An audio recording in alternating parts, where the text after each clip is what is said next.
Hello everyone. Today we will learn about extensions in Scratch and how to use them. Extensions are extra blocks in Scratch that add more features. They help us create music, draw with pen, use text to speech, translate languages and much more. Extensions make our projects more fun and smart.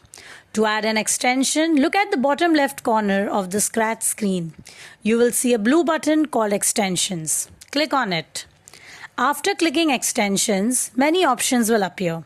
For example, pen, music, text to speech and translate. Click on any extension you want. Let's click on pen. Now you can see new blocks added on the left side. This means the extension is added successfully. Happy coding!